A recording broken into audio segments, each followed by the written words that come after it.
One. Hi. Hi, sweetheart. How are you today? Good, you? Doing good. So, what are we doing today? We are on episode 15 of Okay. Rainy City Murders. Rainy City Murders. I'm taking us to 2010. Yay! A current one. Yes. Okay. Do we have any updates? Not I for... don't think for this one. We have ones No. for the other podcasts. Yeah. Okay. So, I do want to start out by giving a quick shout out to a Reddit user because he wrote this extensive write-up of this case and was able to give me clarifying information.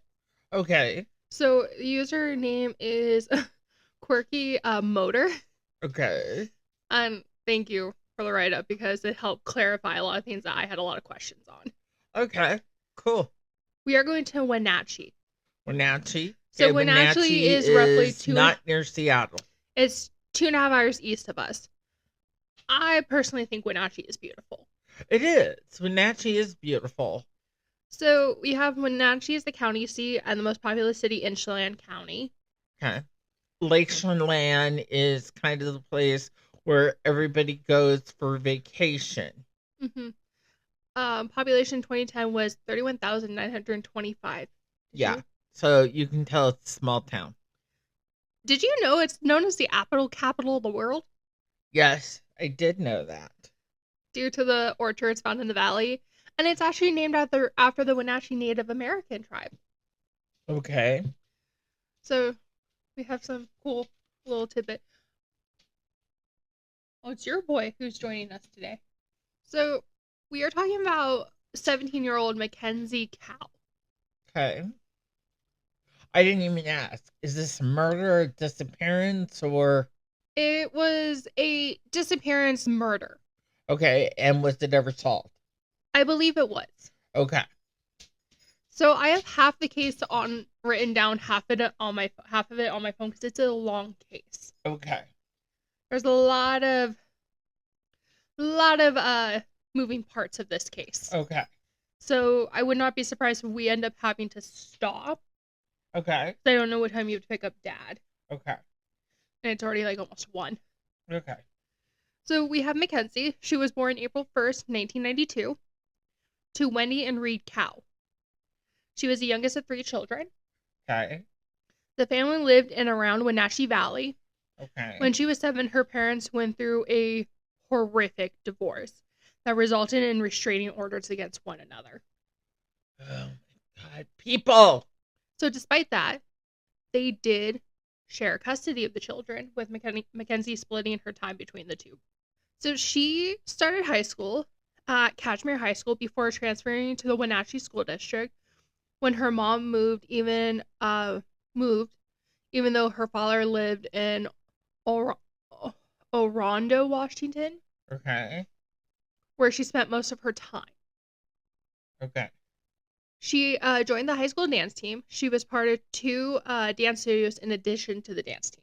Okay. When she was 16, Mackenzie started seeing an 18-year-old named Joaquin Villasano, who was from Pateros, Pateros.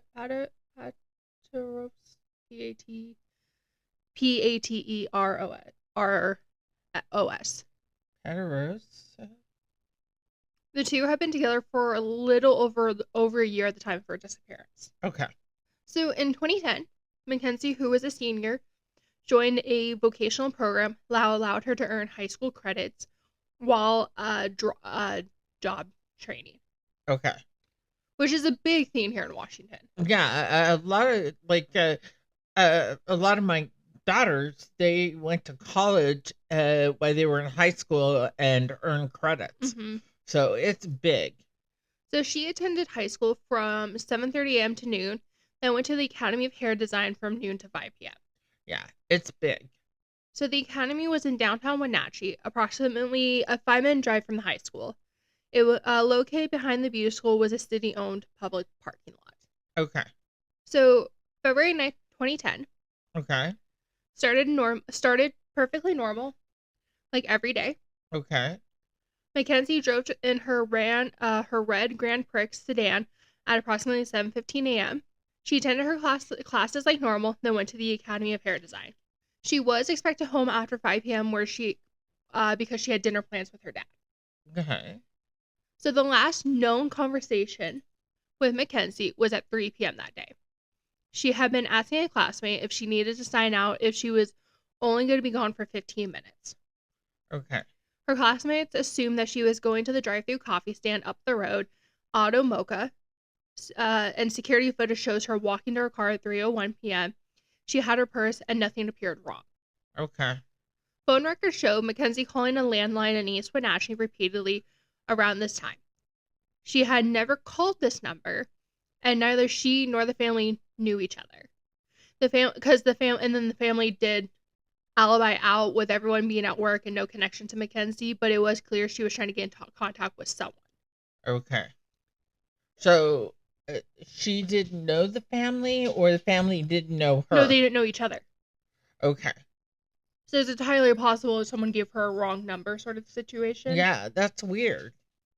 Investigators chalked it up to a potential butt dial due to how rapid it was. This was the only strange activity on her phone. Her car was seen at 3:02, heading west on Kittitas Avenue toward the coffee stand. Okay. So baristas at the stand confirmed Mackenzie had not arrived that day. By 3:15 p.m., she had not returned to class, with her last text message being to her boyfriend at 3:26 p.m. Her boyfriend responded at 3:42 p.m., and that was the last usage of her phone. Okay. At 5:42, what were the messages? We don't know. Okay. At 5:42 p.m., her phone pinged again, and it's presumed that this is when the phone was turned off. Okay. So classes ended at 5 p.m., but Mackenzie never returned to the building. Her father started calling her at approximately 5:40 p.m., inquiring about her whereabouts since she was not home yet. Okay. Her phone went straight to voicemail. He called several more times to no avail. He really began to panic when Mackenzie's 8 p.m. weekday curfew passed without a word or sighting of her. She had an 8 p.m. It's more of a be in the house, I think. But yeah, as a senior.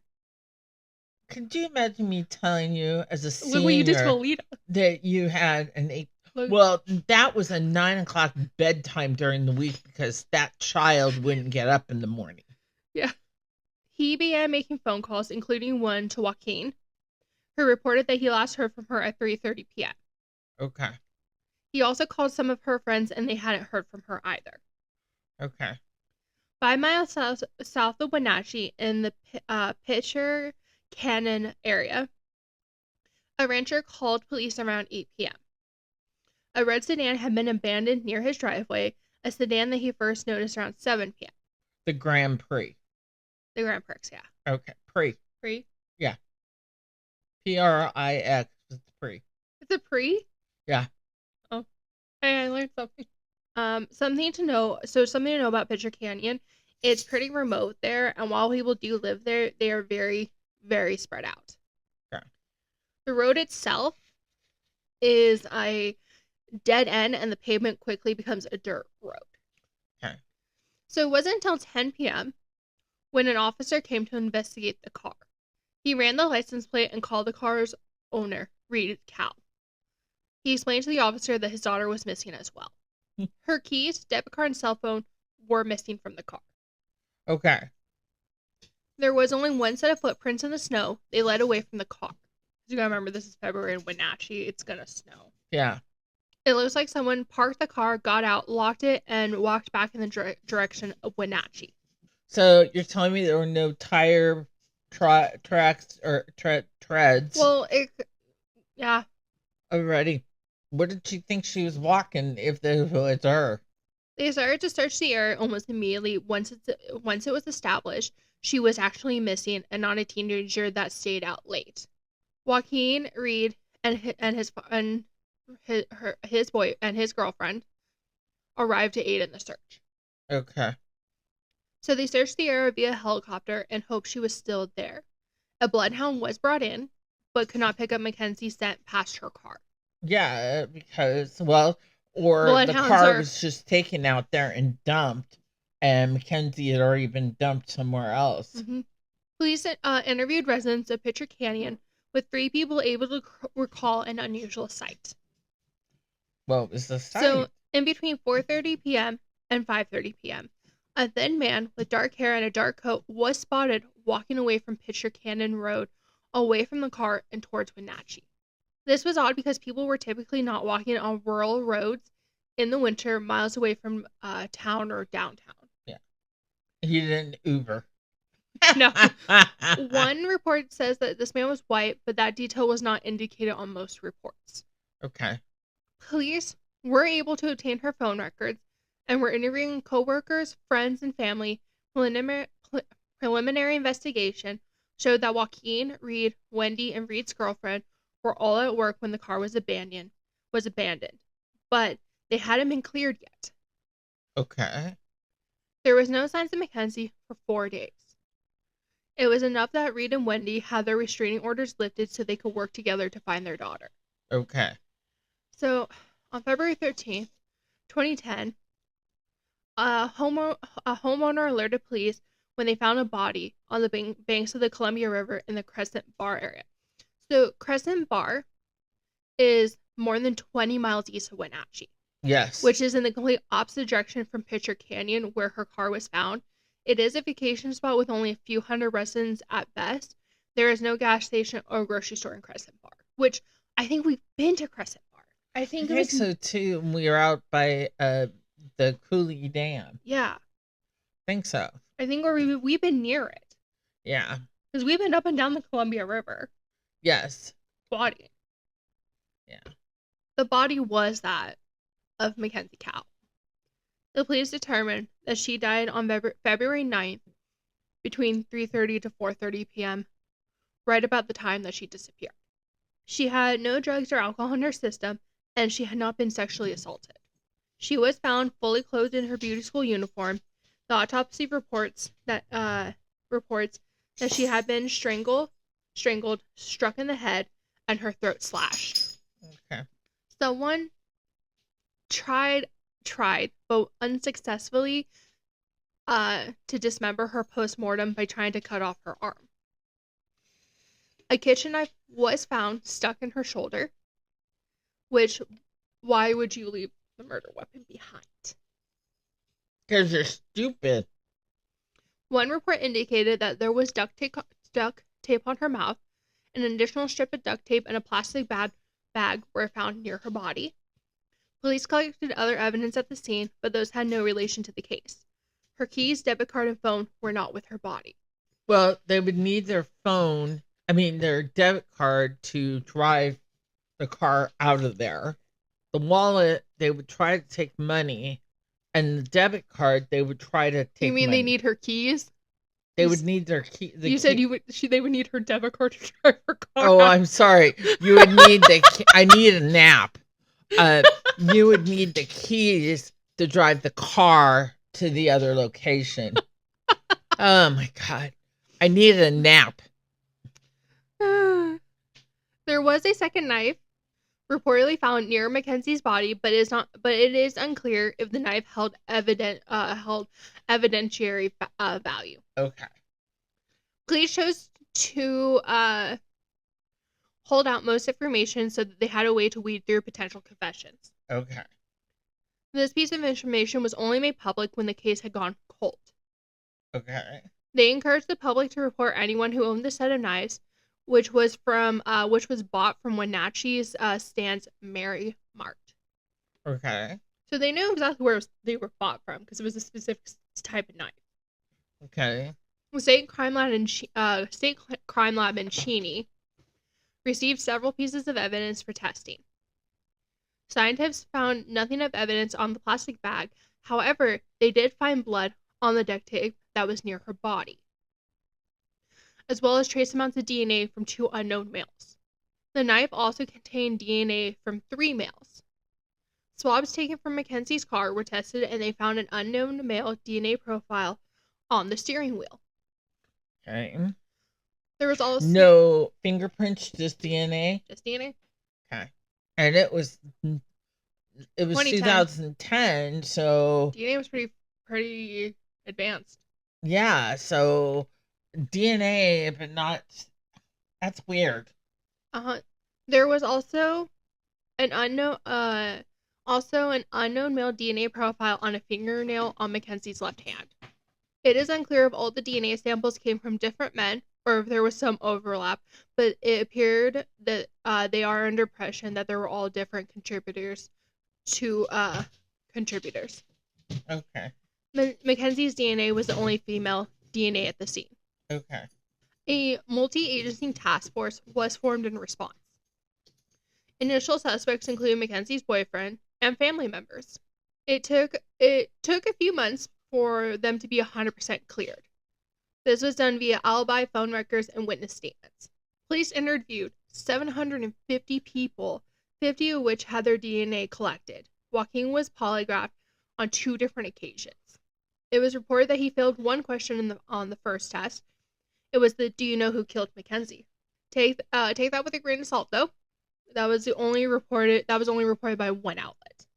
Yeah, I mean, it is admissible in court. I mean, we were just watching something earlier, and I wouldn't let my daughters be lie detector. Polygraphed? No, I wouldn't let them because it makes you nervous. I've taught my children if they ever get arrested, the word is lawyer. I don't want them involved unless it's a friend of theirs and they have helpful information and they're not going to end up a suspect. I want them to wait for a lawyer and then go from there. I'm not saying that they won't help. I'm not saying that they won't do what they need to do. I'm going to tell everything to the lawyer first, though, and have them direct me. Yes. I mean, when these people get up there and just start running their mouths, I'm like, no.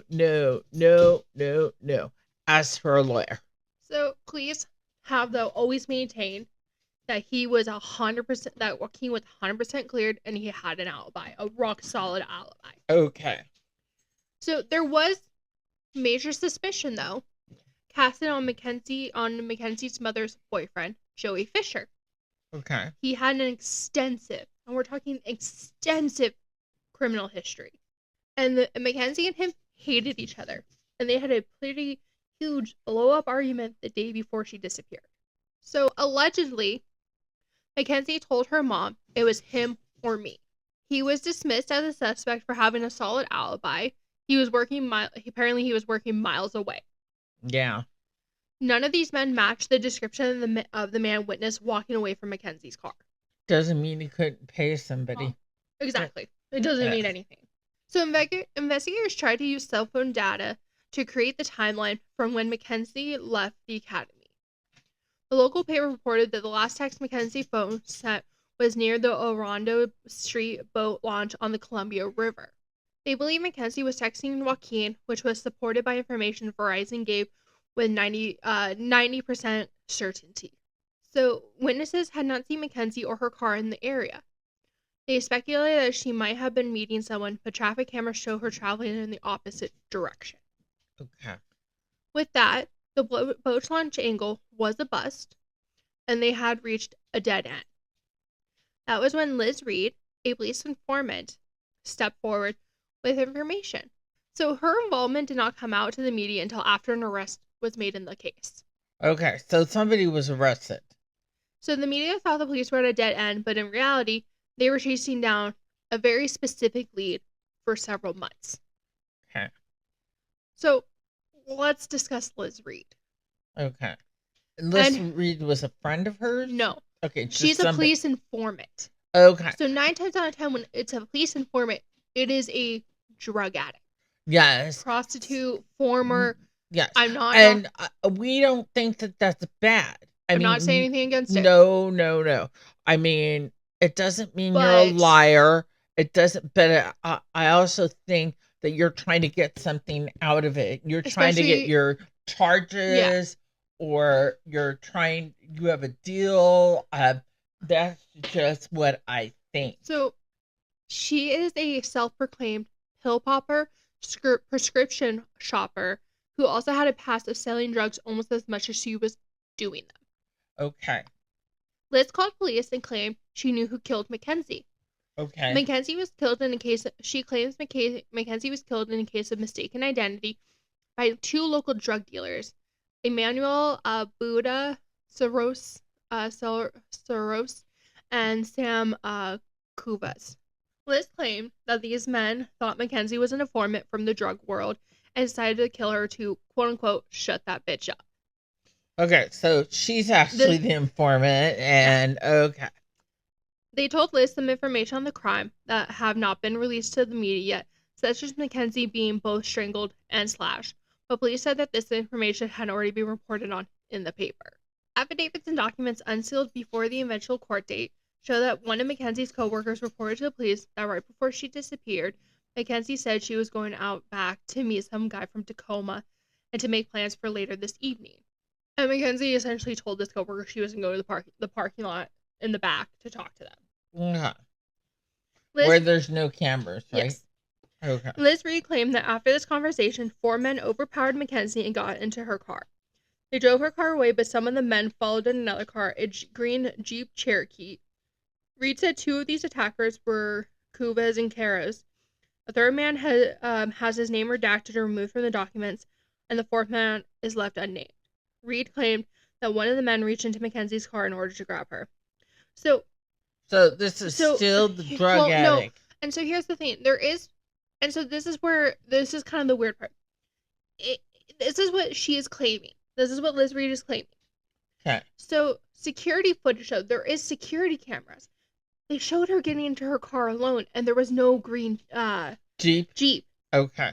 And there was no man grabbing her and no other people in her car. Okay. So that's what Liz Reed claims, and that's what she claims. Okay. So. But there's no proof that actually happened. No. So she went on to claim that the two main men, 2 drug dealers, then took Mackenzie to a bluff overlooking Crescent Bar, where they choked her twice, and she didn't die the first time, and then put her body in the river. Yeah, but she got slashed. Liz even said that there was a snuff film of the killing and that she had seen it. So for months, they tracked this lead down. They tracked this lead. Of course they did. And they looked into the snuff film and repeatedly interviewed both of the men. And they were like, "Fuck no." Cuvas had 1 charge of conspiracy to deliver illegal drugs, but Caros has a very long rap sheet. Yeah. Like Liz, he liked using prescription pills, heroin, and methadone. Okay. He also had charges for selling all the substances in front of an elementary school, weapons charges, and another accusation of using and selling drugs in front of his own children, resulting in custody issues. He a winner. A winner chicken dinner. There's no indication that he murdered her. No, that they had any violent offenses. No, they just had drug offenses and stuff like that. And weapons. But that can be kind of carrying, concealing, that can be traveling, transport, that can be anything. That can be anything. So police tapped both their phones, and Liz claimed that the men repeatedly in order to get them to incriminate themselves, but nothing incriminating was ever said or recorded. Law enforcement even went as far as to buy Karras' green Jeep when he put it up for sale in 2010, but no evidence was found except a brown hair that was never DNA tested. So at one point on the phone, Cuvas told Liz Reed, go to Crescent Bar to retrieve a ring. Liz believed that the ring was Mackenzie's. She led law enforcement to a secluded bluff where the group discovered a silver ring. Liz claims that the ring matched a selfie Mackenzie had taken. Police took the ring and tested it, but no DNA was found on the ring, and Mackenzie's boyfriend, her family, and some of her friends could not identify the ring as hers. So cigarettes at the bluff were collected and the DNA on the butts matched Sam Cuvas, but no other evidence was found. It is unclear how close this bluff is. There's no indication how close this is to where her body was found. Okay. So it could be all the way on the other side of town. Or like literally 10 miles down the river. Yeah. Or upstream. It can be anywhere. Yeah. So within a few months, police had determined that both of them had alibis, as both were working jobs at the time. Neither man's phone showed that they had been in Crescent Bar or Quincy at the time of Kenzie's death or disappeared, or disappearance, and again, work records showed that both men were at work in Wenatchee.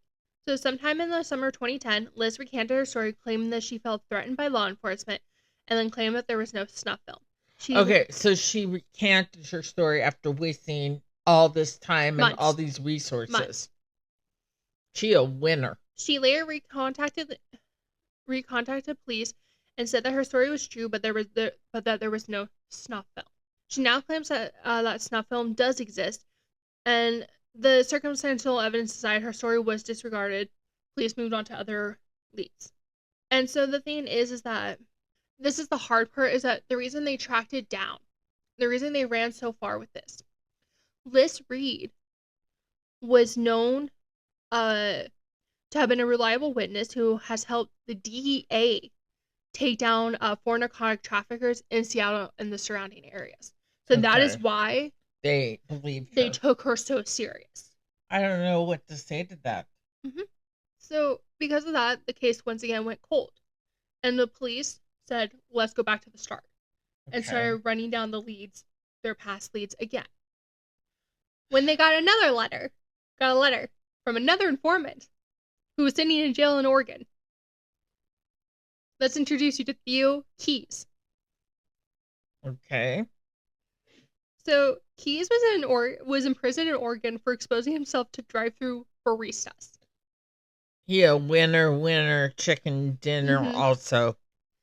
So Theo had lived in Wenatchee in the past, and while in jail, he wrote the task force a letter explaining that an old friend of his, Chris Wilson, who was attending the Academy of Hair Design with Mackenzie, had a fascination with death, dead bodies, and serial killers. He reported that he never thought much of it until he realized that Mackenzie and Wilson were going to the same hair school. He then reported that Wilson had once choked out one of their friends, Shauna Novak, at a party. Wilson then unexpectedly released her and acted like the incident never happened. Novak was confused and left the party. Keys also explained that Wilson had worked at 2 area funeral homes that had been fired from one of them due to inappropriate behavior. Which I don't want to know what the inappropriate. I don't even want to know. Was he filling up the dead body, or I don't want to know? It's not as the kids having sex at the slaughterhouse in Germany. Yeah, that was bad. Okay. No. I'm good. I'm good. No. Don't need a description. Investigators did interview Shauna, who explained that Theo Keys' story was accurate and that Wilson had choked her once at a party only a few weeks before Mackenzie's death. Okay. Novak also explained that she had been convinced herself that it was just a really strange headlock hug, and that perhaps Wilson didn't mean to choke her. A strange headlock hug? Can I give you a hug? No. I'll put you in a headlock, and it'll just be a strange hug? You get hugs twice a year. Mother's Day and your birthday. Wow. And you get licks. Yeah, you do that too. Wow. But she said, nonetheless, the situation was very odd. Odd? It's one way to say it. Yucky. Yucky. So, early in 2010, before Mackenzie went missing, Novak allegedly told her mother that if she ever went missing, Chris Wilson was probably to blame. Who's Chris Wilson? Oh, I'm sorry. Do we need to pause and have you go take a longer nap? Yes, but let's go. So, unfortunately, Novak has a history of crime and psychiatric disorders. Police were worried that she would not make a good trial witness. You think? So, Theo Keys also had a very long history, like Liz Reed and Shauna Novak. Okay. He's had a couple of convictions for very small crimes, such as harassment, before being convicted of exposing himself. He also had psychiatric issues, claiming online that he had both bipolar and schizoaffective disorder, but that he dislikes being put in a box and often goes off of his medication. Take your pills. Police have admitted that Keys also provided several other tips earlier in the investigation, but that the tips had not panned out. Take your pills. So due to his background of sex crimes, Theo Keys' DNA was checked against the DNA left at the crime scene, and investigators determined Keys was not a contributor to any of the DNA. Despite these 2 disorders and criminal background, Keys' story was backed up by Novak and others at the party, so his story was taken seriously. Okay. During all this, they literally said, we're going to revisit every single thing from the beginning. Yes. So they went through their notes from the early parts of the investigation. Okay. They realized that an anonymous tipster who said she worked at the Hair Academy reported that Wilson told her that he liked working at the funeral home because he quote got quote unquote got to cut people up. These two pieces of information hand, police decided to pursue Chris Wilson further. I knew you were going to tell me something about him. Creepy man. He feeling up dead bodies. It's been a hot minute for us. It was. Things, it was Peyton's birthday and Thanksgiving and everything going on. A lot of medical stuff. Yes. For everybody involved. Yes. Okay. That's what happens when you change insurance. So, okay, he was a mortician who liked to cut up bodies. We're pretty sure on that. Yeah, so he was described as odd. Really? Yeah, think? He was described as odd. He was born in Bellevue and grew up he was born to a single mother. Okay. He spent the first couple of years of his life living in the suburbs of Seattle, in Issaquah. Okay, which is a nice area. His grandfather was the police chief. Of Issaquah? Of Issaquah. Wow. So Issaquah is kind of a ritzy area. It's kind of next to Bellevue and Sammamish. It's kind of... I don't consider it a suburb of Seattle because it kind of stands on its own. No, it's a suburb of Bellevue. Yeah. And even in general, like, Issaquah kind of stands on its own. It does. He was artistic, which has... A lot of people have seen that they are usually artistic of some form. Yeah. And Did he draw dead bodies? I do not know. Knives through him with blood? I do not know. Okay. And I'm judging. I'm very sorry to be judging. He marched to the beat of his own drum. I bet he did. So his mother was Kathleen Zorns. She was a flight attendant, a business owner, and hairstylist who never settled down for long. Alrighty. So in the early 1980s, when Chris was a toddler, she married a man named Rick Wilson who adopted Chris as his own. Soon the couple had another son, but tragically, the husband passed away in an accident. According to the mother, it was at the point that Chris became interested in working in the funeral industry after seeing his father's body. I don't even know what to say to that. Mm-hmm. Moving to his teenage years, he spent those in Chelan. Okay. Chelan is a huge resort here. Yeah, and 30 miles away from Wenatchee, which I actually didn't realize how close they actually were. Yeah, they're very close. It is believed that he was homeschooled. Okay. For parts of the time. In Chelan, his mother owned a skateboard and bike shop, and he spent most of his free time skateboarding and becoming part of that lifestyle. Okay. So skateboarding, I don't know how it is for other states. Skateboarding is a culture of its own here in Washington. Yeah, it is in others, especially like California. I had wondered. Yeah. In the bigger, yeah. So it's definitely a subculture of its own. And Oregon. I've lived in all these states, and yes, they are. Because they're not really a culture in like West Virginia and Georgia. No. It's not really a culture like it is here on the West. In his early 20s, he joined the military, but was medically discharged and always said he disliked that part of his life. Okay. Which many people usually do. Yeah.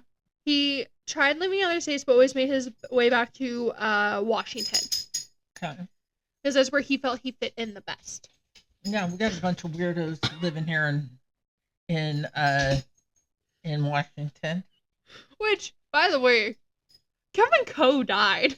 Yes. Oh, is this a Washington one? Wenatchee. Oh, yes. I'm sorry. Kevin Coe so one of our previous ones, he died. That we did on this guy that was at McNeil Island. He died last week. He died last week. And apparently Gary Ridgway, the Green River Killer, is receiving end of life care. But I read that he wasn't. That we shouldn't be saying that. And that's reported by every but all I know is Coe died. Coe died, and it sounds like Gary Ridgway might be on his way out too. I hope he gives up the rest of the people. Well, they just identified one of the remains as a 14-year-old. One of his earliest victims, apparently. It's like 1978. 14-year-old. He a pig. Mm-hmm. Well, I got stronger words for him, but I'm trying not to use them on camera. So at the time of her murder, he was 29 years old and he had no criminal record.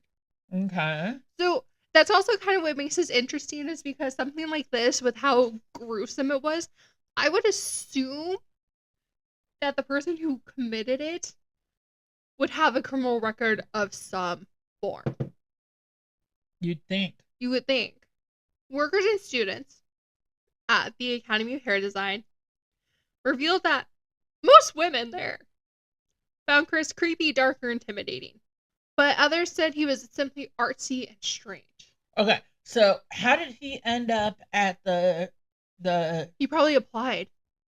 If his mom was a hairdresser at some point, he probably got into that. Oh, okay. So is that's how he ended up knowing these people? Yeah, and if he worked in the funeral industry, it's entirely possible he went and joined there to know how to do all of that. Yeah, do hair and makeup and stuff like that. Okay. I was just wondering how he met her, or how he was at the school. He was a student at the school. Okay. Again, I'm reading this also again. It will be like continuous for you guys, but it's kind of cut for us because it's been like a week or so. I am reading a lot of this. A Reddit poster has helped me with this because Mackenzie's case is very interesting, and there's not a lot of like sources that like paint the full picture. Okay. So he always told people that he never knew so at 30 years old, nearly 30, he did not know what he wanted to do with his life, but he dreamed of being a guitarist in a band. Okay, but while there, he was a mortician cutting up bodies, right? Mm-hmm. Okay. He had a hard time holding down jobs, and he never worked in one place for a long time, which actually sounds about right. Yeah. He started attending the academy because apparently in his late 20s, his mom actually bought a hair studio in Wenatchee. Okay. And he wanted to potentially follow her in her footsteps.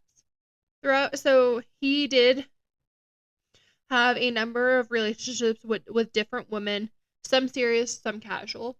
He had even been engaged a time or two. And one woman he dated on and again, off again, was named Tessa Schuleman.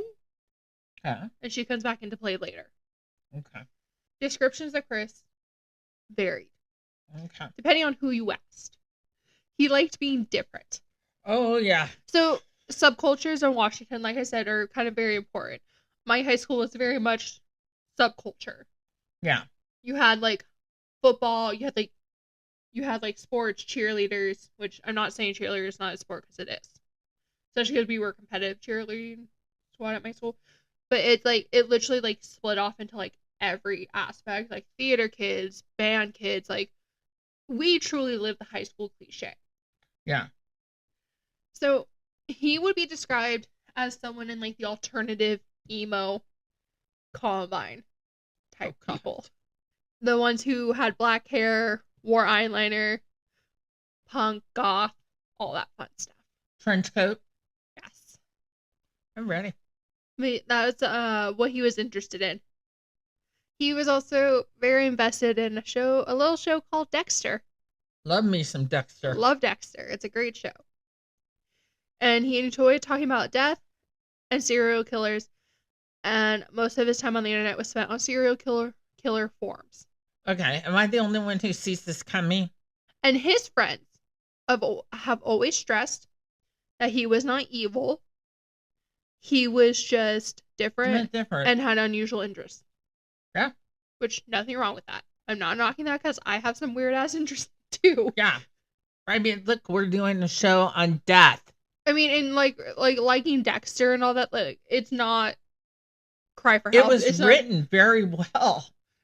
Till like the last episode. Yeah. Wasn't like the last season people... Yeah, we're up in arms. Yeah. Usually that last season. He also had a tattoo on his forearm of Hannibal Lecter. Which, I'm not knocking, my dad has Pinhead, Captain Spaulding from House of a Thousand Corpses. Mm-hmm. I have Disney. Yeah, I have Flowers and the LA Kings. the hockey team on my other shoulder. And I have Disney and a semicolon. Yeah. Which is really pretty. He had been fired from at least one funeral home in Wenatchee due to inappropriate behavior that made his boss uncomfortable. I'm not even going to ask. I don't think it's a Hans Schmidt level where they were having sex in the butcher shop. Oh my God. I keep going. Sorry, I don't mean to laugh, but like that episode. His former boss actually has never elaborated on that issue. He just said it was. Because he might be arrested. Well, he said it was not his place to talk about it outside of court. Oh. However, another manager at a funeral home described him as an excellent employee. Is he the one he had sex with and that's why he got fired? I mean, I don't know. One woman who worked with Chris at the Academy of Hair Design described him as intimidating, but not physically intimidating. So he had that aura. Yeah. Other workers and neighbors remember him as artsy, but was otherwise a typical guy. So at one point, he did live in Ellensburg, which is in the east. He has stuck kind of to central Washington. Yeah. But this was eastern Washington. Yeah. And he worked at a Goodwill in the town, which Ellensburg is known for the college. Yeah, because that's central, isn't it? I think that's where central is. Culture in eastern Washington is much different than western Washington. Oh, yeah. They don't tolerate a lot of things over there. So according to some sources, one night his manager discovered him rifling through the dumpster at Goodwill in order to take home a mannequin with him. Some reports say it was a paper statue. Still kind of weird, but okay. Kinda. He told his coworkers that this was for his art. He took the mannequin home, dismembered it, and painted it like a murdered body, then shared pictures of this artwork online. What do I say to this? I don't know. Tell me there are other suspects, right? We'll find out because we're learning this together. Okay. His friends though claim that he already found it painted. His friends are ride or die, and they are ride or die. I support them. Why would there be a painted mannequin in the Goodwill trash behind it? It looks like a dead body, like a murdered dead body. They claim that he called the police and then photographed the limbs for his art. That's what they are claiming. They are ride or die. And his friends may be more accurate because apparently there is a police report. Still really weird. Wilson apparently reports that Wilson told another acquaintance that he strangled a woman to death with a belt in a hotel in Ellensburg. Police said they have no evidence that a murder like this had ever occurred. One classmate interviewed reported that on Halloween, the Academy of Hair Design was having a contest. Students were allowed to do a hair and makeup on a mannequin head however they liked, in a type of dress-up competition. Which actually, that's not that surprising. No. Yeah. That actually sounds really cool. Yeah, I'm afraid to ask what he did. Did he do Pinhead, or... Why are you laughing? So he took a straight razor to the mannequin's face and peeled the skin off, something that disturbed this classmate deeply. Others, though, have said they didn't think it was that weird as it was for a Halloween game. So what was interesting, though, is during his trial, Wilson's love of Dexter, his tattoo, and the mannequin incident were not allowed to be brought up because the information was prejudicial rather than probative. Yeah. Which is actually kind of interesting. Yeah, I think that's kind of prejudicial. Mm-hmm. If those were allowed in. Because you want him found on the facts, not what he... I mean, it depends on what it is. Here's the issue. If he had prior crimes, then I think it should be brought in. Here's the issue, is that a lot of cases, for them to show them doing it, they do have to show behavior. Yes. So that would correlate with those behaviors. Yes. The police kind of took the odd behavior, yes, as a, hey, weird. So they did start looking into his movements on the days around Mackenzie's disappearance. Okay. Security footage showed that he left the Academy of Hair Design within 72 seconds of Mackenzie leaving. He was shown walking across the parking lot at approximately 3:02 p.m. It was also determined that he left through a different door than Mackenzie, which would explain why no one seemed to remember him leaving right after her. Okay. In the video, He goes near the alley rather than walking across the lot. So he kind of like slinks to the alley. Okay. Is that the way she went? No, she got in her car and left. Okay. Presumably to get coffee is what they believe, because there was a drive-through coffee stand right up the road. We're now going to February 2012. He lived in a studio in a building called the Burke Hill Apartments. Okay. And so apparently this area is across from the courthouse in a very sketchy part of the town, and it was adjacent to a bail bonds business. Which, by the way, in Kent, if you go down the main road, and you got to realize the jail is one street over. We're next to a school. Yes. Across the street from a school. An elementary school. I thought Mill Creek was a middle school. No, it's an elementary. You go down this road. You have a barbershop, a psychic, a bail bondsman, 2 bail bondsmen, and a spa. And on the other side, there's another bail bondsman. So there are 3 bail bondsmen within 2 blocks. We always joke that if you gotta bail your guy out, women probably go to the psychic first to see, do we spend the money on the bail bonds or do we go to the spa? It is crazy, and it's only 1 block over from the jail. That's what's so interesting. The building was only a few blocks away from the Academy of Heritage sign. So when Mackenzie's car was last seen, it was actually headed towards his apartment, which was the opposite direction from the boat launch. Okay. Verizon Wireless was asked if it was possible that Mackenzie's last text message were sent from his apartment rather than the boat launch that they assume it was. Okay. When they reviewed the data, they admitted that it was just as likely that Mackenzie was in the vicinity of the apartments rather than the boat launch. Because they were both on the same road. Yeah, and, this is 1982? No. What? This is 2012. Oh, I'm sorry, 2012. They should have had better data. Now they can do which house. Because we just saw it on the Troll Live. That's great. I am so, literally, yes, I'm sorry. So his whereabouts for the rest of the day are unknown, and he doesn't have an alibi. Of course he doesn't. His mother claims that at one point he swung by her house to pick up a plate of cupcakes, but it doesn't appear that Chris stayed with her for any amount of time. Okay. His phone went unanswered from 3:30 to 3:50 p.m., which is kind of when she disappeared. Okay. What we do know is that he had a car, but that a little before 4 p.m., he called his friend asking to borrow their car. His friend said that he could borrow the car until 5 p.m. Chris said he needed the car for longer, but his friend told him that wasn't an option. He may have borrowed the car and returned it at 5:15 p.m. His defense attorneys claim that Chris did not end up actually using the car, and said that the video surveillance shows that the car never left a spot in the parking lot. So from 3:02 p.m. forward on February 9th, Chris was in regular phone and text contact with his ex-girlfriend, which was Tessa. They talked 8 different times in between 3:30 and 6 p.m. Her phone records revealed that she was also in contact with her current boyfriend who lived in Quincy, Washington, which is only 3 miles from the Crescent Bar where Mackenzie's body was found. Tessa called her current boyfriend twice around 6 p.m. and then also called him at 9 p.m. in a panic state. She said something really, really bad has happened, and then please pray for me. The man thought the request was odd as he described Tessa as anti-religion. He could not remember the exact day of the conversation, but he believed it to be February 9th or 10th. Phone records showed that the time of the phone calls most likely happened on the 9th.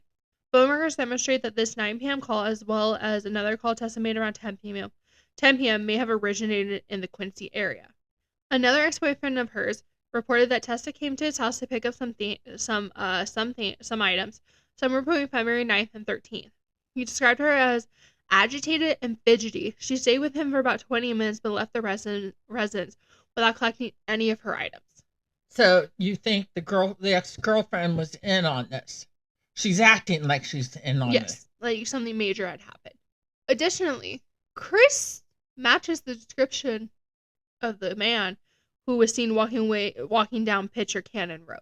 However, take it with a grain of salt because it was such a generic description that a lot of people in town could have matched it. Yes. He's 5'10" to 6'2". He has blonde hair. He's skinny. He's white. Blah, blah, blah. How many people does that fit? And I'm not saying that's his description. but I'm just giving you a generic description. He's a black guy. He has dreads. He's taller than I am. He's kind of chubby. He had dark clothes on. He has white tennis shoes. How many people does that describe that you know? And we definitely have seen the eyewitness testimony is not reliable. No, it's not. Oh, yeah, I saw him. Yeah, right. What did he look like? Mm-hmm. Or he had a mask on, but I saw those eyes. He is definitely Hispanic. I mean, his hands were covered, but I know he's black. You know, I don't know how people, voices are easier, I think. Oh, I think so. I think voices are easier. In the days following her disappearance, Wilson was rarely at school, either not showing, either being there and leaving within a few minutes, or just not showing up at all. Okay. And then again, like I said, he was not on the police's radar until the summer of 2010. He was not on the radar until they were looking back through the tips, and they received that letter from Theo Keys, the guy in prison who... Yeah. So in August, that's when police did finally interview all the students at the Academy of Hair Design. Later that month, they got warrants to DNA test students, thus obtaining his DNA. So court documents say that Wilson gave his DNA willingly. Wilson's profile was sent to the crime lab. He did not match the DNA in Mackenzie's car, the fingernail, or on the murder weapon, but his DNA was consistent with one of the male profiles found on the duct tape at Crescent Bar. So next to her body had been that piece of duct tape. Oh, that's right. So with this information, police asked Wilson to come down to the station again to be re-interviewed. Law enforcement agents asked him if he ever been to Crescent Bar. He denied this and was promptly placed under arrest for the murder of Mackenzie Cowell. Ooh, that's kind of fast. So Detective John Cruz claimed that at this point, Chris looked at him blankly with no emotion on his face and didn't deny the accusation, instead saying, "I think I need a lawyer." Good. That's so after his arrest is when all of his hobbies and his oddities became known to the people and to everything. And there are pictures that show that he was at Mackenzie's funeral. So he has claimed that he did not know Mackenzie and had never talked to her before, although he did admit that he knew who she was, which that happens. It does all the time. Like, I can tell you I knew people in school, but I never spoke like a word to them. Yeah, and you show up to funerals because you're a kid and you feel bad. Mm-hmm. And if it's a fellow classmate, you're going to show up. Yeah. So, however, there were claims, but subsequent interviews kind of claimed that this wasn't all that true. Many people remember Mackenzie talking to Chris. Oh. One person even described a relationship or friendship developing between the two. One woman claimed that Chris Wilson had told her that he found Mackenzie hot. But his mother claims that Mackenzie and Chris were not friends on Facebook or MySpace, even though they both used those websites, which that doesn't mean anything. No, it doesn't mean, because it's not prevalent like it is now. Mm-mm. She also claimed Chris and Mackenzie never talked on their cell phones, which is accurate as far as reports have shown. Yeah.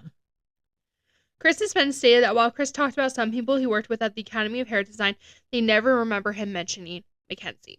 So after his arrest, police looked at his cell phone records and his computer. They also located his car in Spokane, which he sold in April 2010. So they thoroughly searched the apartment he was living in, which was the basement of Salon Culture, a building which his mother owned. Okay. Where were we? I reclarified something. She died in 2010. Okay. It took until 2012 to bring someone to court. Okay. They tore apart Chris Wilson's apartment that he was living in. Okay. Had he been living in there since 2010? No. Okay, so this is a new apartment. Did not realize that. Of course they didn't. He was not living in this apartment at the time of her death and disappearance and all that. Okay. Police did report to one of the newspapers that a luminol test showed blood in the stairwell.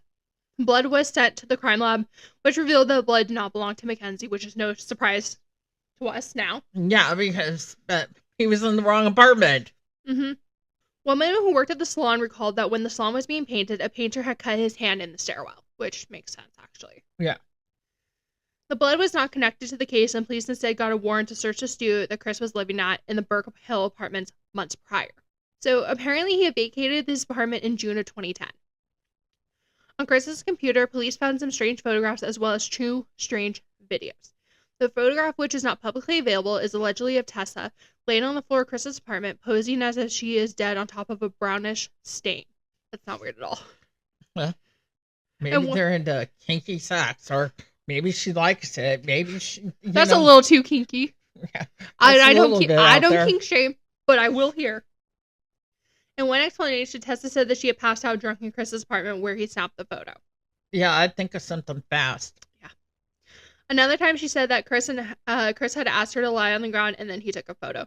She also said that she had no memory of anything that happened from February 9th to 13th and that she was not involved in the disappearance of Mackenzie, even though all of her behavior pointed differently. So the videos featuring both of them were taken on June 26th and June 30th.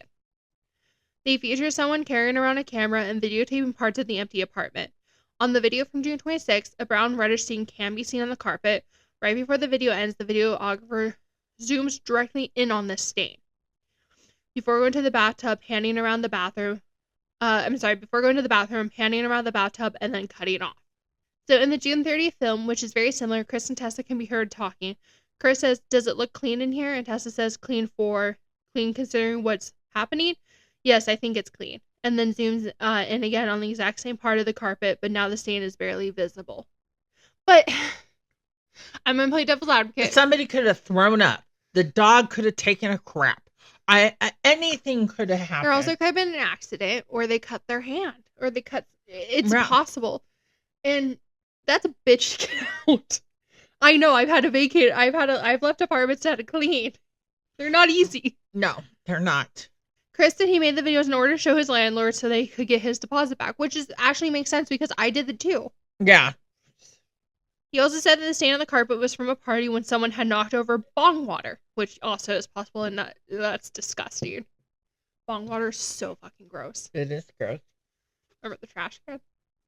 Yeah. He said the stain smelled really bad, so he cleaned it with Simply Green and got the stain out, which also makes sense because bong water stinks to high heaven. Yeah, especially if it's sat for a while. Oh, try not to throw up thinking about it. So some of his supporters say that the video showed nothing at all, but others say the video is very damning, especially the remarks that Tessa makes. Maybe she helped with the deposit and she wanted her money back. So when police entered this apartment, they sprayed the area with luminol, and the stain lit up. So the carpet and the pad were cut away and sent to the state crime lab. The piece of carpet was very small, only a few inches, like it's very small. Yeah. So the state crime lab was able to determine that the stain was blood that belonged to Mackenzie Cowell. So she was in the apartment at some point. Wow. The piece of evidence was the nail in Chris Wilson's coffin. Yeah, think. And the DA charged him with second-degree murder. Naturally, the town of Wenatchee was shocked. They were shook. Yeah.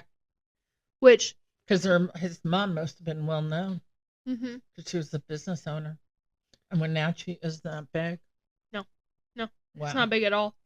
And that's when the front pages in the newspaper for a long time were splashed with just stories about him and recollections and all of that. He was arrested in October 2010. He did not go to trial until 2012. So in his early documents, he was represented by a public defender, Keith Howard, who was once named one of the best lawyers in Washington. Howard explained in court documents that the DNA found on the duct tape was not a complete profile, and that the DNA sequence matched thousands of white men, perhaps even dozens of them in Washington state alone. He also pointed out the fact that Chris Wilson's DNA was not found on the murder weapon, nor was there any evidence that Mackenzie had been in his car or that he had been in her car, which does not mean a whole lot. Nope. After all, the DNA from Mackenzie's car didn't match him either, of course. Yeah. So further, there was a second male DNA profile on the duct tape that was someone else entirely.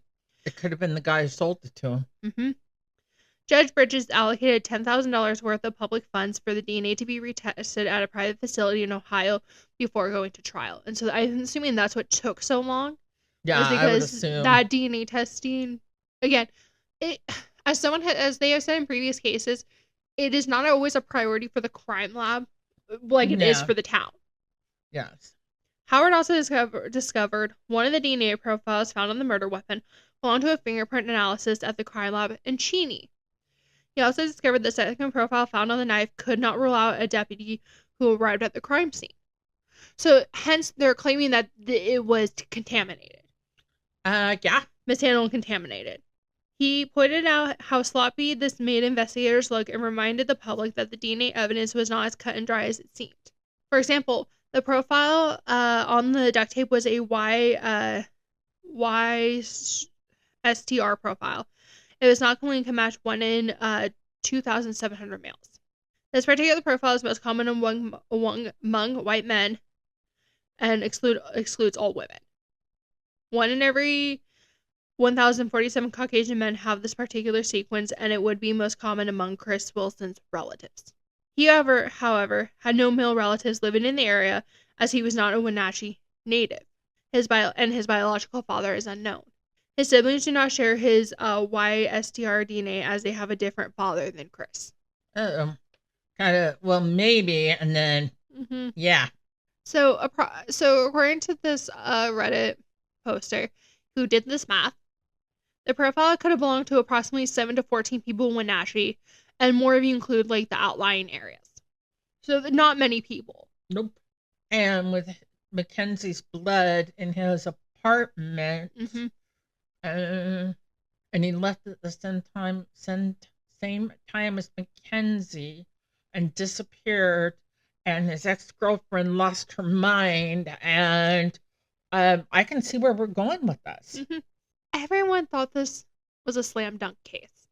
And then, out of nowhere, the Chelan County District Attorney did something that shocked everybody.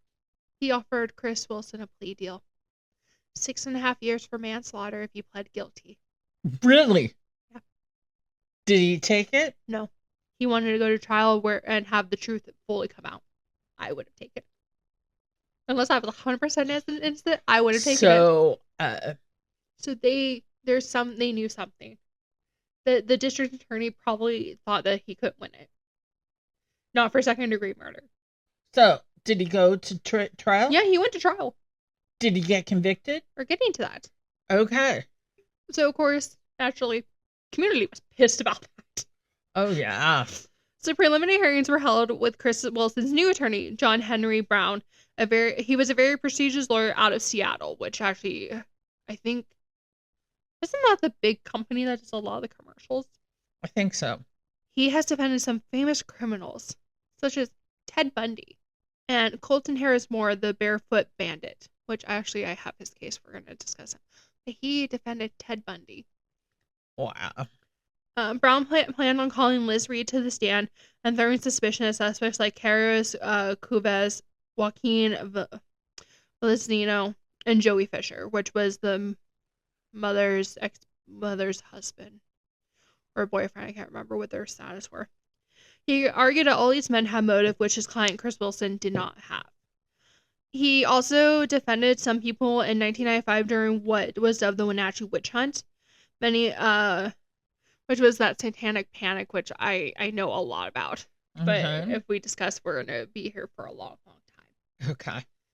Essentially, all 40 people were arrested for ritualistic child abuse in Wenatchee Valley, many of them being daycare workers, preschool teachers, and Sunday school supervisors. Yeah. Okay. Let's continue with this one. And so many claim that this was a bold strategy to throw the blame at all these people who kind of been ruled out. Yeah. He also tried to say that the police planted Mackenzie's blood in his apartment. And many, which no one really believed. The police would collect Mackenzie's blood with a person planted in the apartment, someone who wasn't even on their radar when they collected the blood. Yeah. This also assumes that the police somehow knew that there was a stain in Chris Wilson's apartment that he would have videotaped and they would be able to collect the evidence. So there's a lot of assumptions there that don't make sense. Others have wondered why the police would try to frame someone with no criminal past and only vague connections to Mackenzie, when they could have easily framed someone like Carlos, who had a very long criminal record. They were also in possession of Carlos's car, so planting evidence wouldn't have been challenging. So this is what they were trying to argue. Yeah. Brown also pointed out the sloppiness in the investigation of the 3 male DNA profiles collected from knife at the scene. 1, possibly 2 of the 3 profiles on the knife were determined to have belonged to law enforcement. 1 belonged to a fingerprint analysis of the state crime lab near Spokane, which is in Cheney, as I said. Another sample was a partial profile which could not exclude 1 deputy who responded to the crime scene. The 3rd profile is still unknown. Law enforcement has said that while there are steps to avoid contamination, it actually happens often, which is why the DNA of all analysis and officers is kept on file. Police also admitted to moving Mackenzie's body from the river onto the shore without waiting for a forensics unit. They expressed fear that the body would float away due to the dam fluctuations if it was not moved. However, in this event, some evidence may have been moved, lost, or damaged. Yeah, I mean, you can't just leave the body. That dam moves. They release water. Yeah. Every, I don't even remember, but they were right to be worried. Yes. He also spearheaded the idea that Chris might have been arrested for being weird in a small town. Like many people, Brown was also troubled by the apparent lack of motive that Chris had for killing Mackenzie. Right before trial, a change of venue was requested by the defense. While that was being decided, many pieces of evidence and information from Chris's life were ruled inadmissible at trial. Shauna Novak's testimony, along with some of Chris's weird interests, were to be suppressed. As jury selection got underway, approximately 85% of potential jurors admitted that they already thought Chris Wilson was guilty. A similar number of jurors have followed the case and knew about suppressed evidence. On the day before trial was set to begin, Chris Wilson entered a plea of guilty for Mackenzie's manslaughter and requested the DA's previous deal of 6 years. The DEA countered with a 14-year sentence in exchange for a signed document that said Chris had caused the death of Mackenzie Cowell. He took the plea deal and was sentenced to 14 years, with the possibility of getting out in 10 with good behavior. So he did it, because they won't accept a plea deal if you don't state that you did it. If you say, I'm taking this deal, even though I'm innocent because I just want to get it over with, they won't accept the deal. Is he already out? He must be. Is his girlfriend ever been charged? Hold on. That happened in 2012. 14 years, 10 in good behavior. He's already out. Yeah. Or he may already be on his did his girlfriend ever get charged? Oh. Well. Oh, God. So, Brown explained to media outlets that sometimes defendants have to do what's best for them, which is sometimes taking a plea deal even if they're innocent. He was not innocent. He was not innocent. As soon as Chris Wilson was placed into prison, he immediately tried to go back on his guilty plea and once again claimed he was innocent. He seemed to think that if he did this, he would get an immediate retrial or some sort of appeals process, but this was not the case, and today he is still sitting in Callum Correctional Facility in Washington State. And this was a couple years ago. Yeah, so he's probably out. When the media asked why the DA would offer such a lenient sentence for Wilson, he said that the reasons were twofold. First, he felt that the jury would want a motive for the crime, and he felt that he and his team could not provide one. Except for the maybe Chris Wilson was interested in becoming a serial killer himself, which people say is pretty far-fetched, but he had all the signs. He did. And something could have easily snapped, and I don't know. I don't think it's that far-fetched. The other issue is that while Mackenzie's DNA was found in Chris's apartment, the DA said he had no proof that Chris was there when it happened, or that he caused Mackenzie to bleed. This, coupled with the fact that his DNA was not on the murder weapon, made him feel like his case was not as strong as the people of Wenatchee seemed to think it was. Yeah. And especially if they got that request to change in venue happen, because they would have probably moved him to Seattle, they would have had a harder time proving it. Yes, they would have. So, and there's still many unanswered questions about this case. There is a lot. So he has maintained his innocence since the minute he was placed into prison. He says he regrets many things about his life, especially his Hannibal Lecter tattoo, which biased the public against him. The biggest question is motive. Yeah, what's his motive? And that's the thing, is that what comes down to is that there's so many sources that say they did not know each other well. So what motive did he have? He was hot for her. Mm-hmm. There was no problems between them. They did not run in the same circles. They were not similar ages, were not in the same grade at the academy, and they apparently did not talk to each other online or on the phone. Mackenzie was not sexually assaulted, which It doesn't rule out a sexual motivation. I'm sorry, he tried to dismember this girl. And the scenario is the question of the unknown DNA. Yes. On the knife, on the victim's fingernails, and in her car. And so, and that points, what this person points to is that they believe that there was an accomplice. And I do too.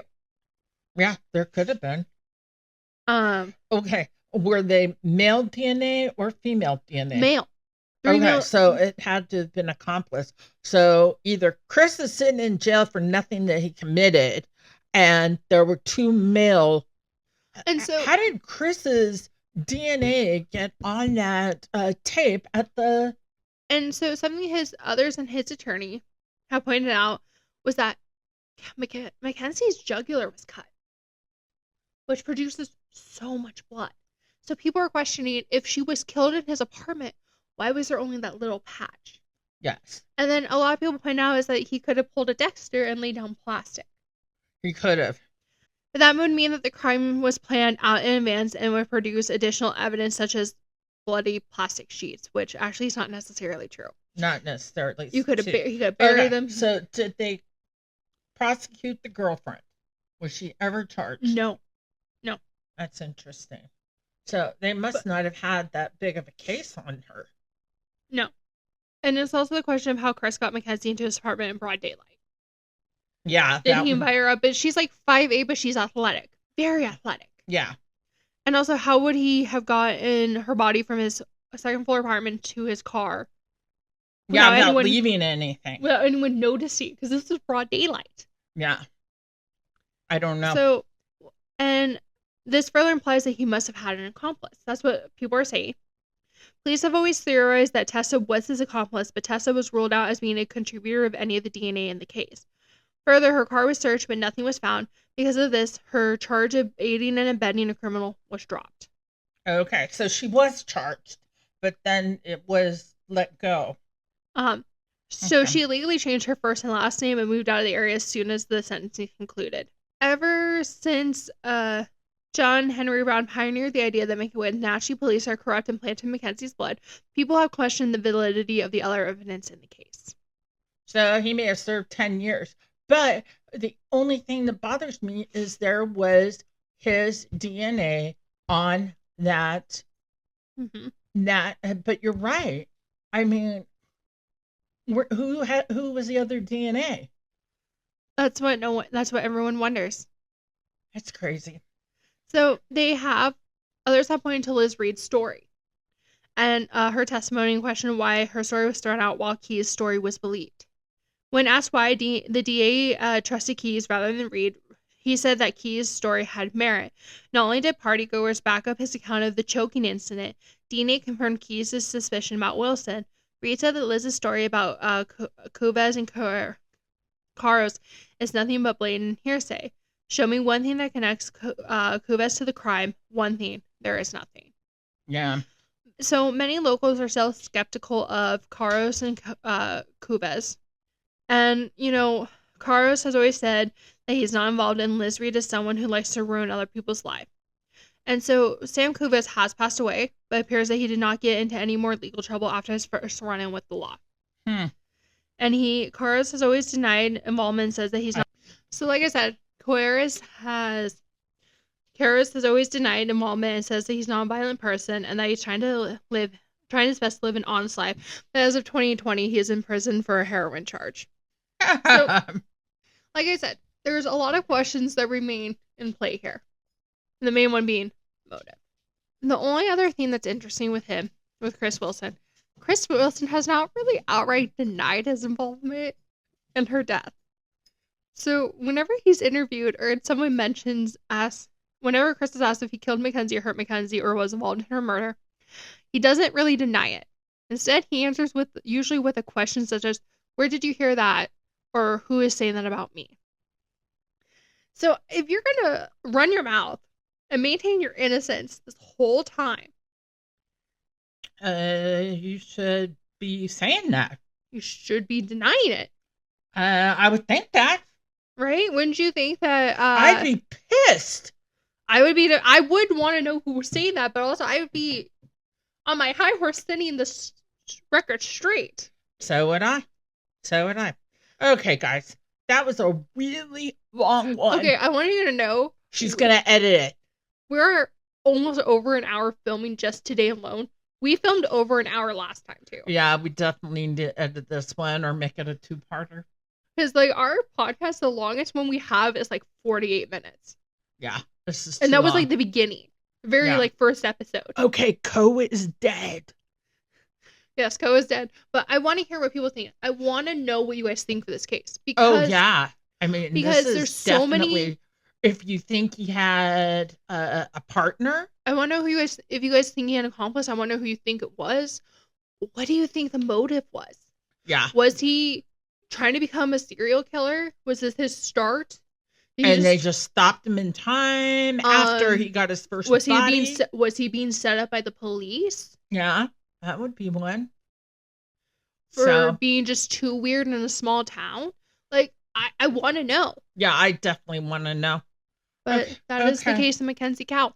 Okay, sweetheart, I love you. Love you too. Okay, bye.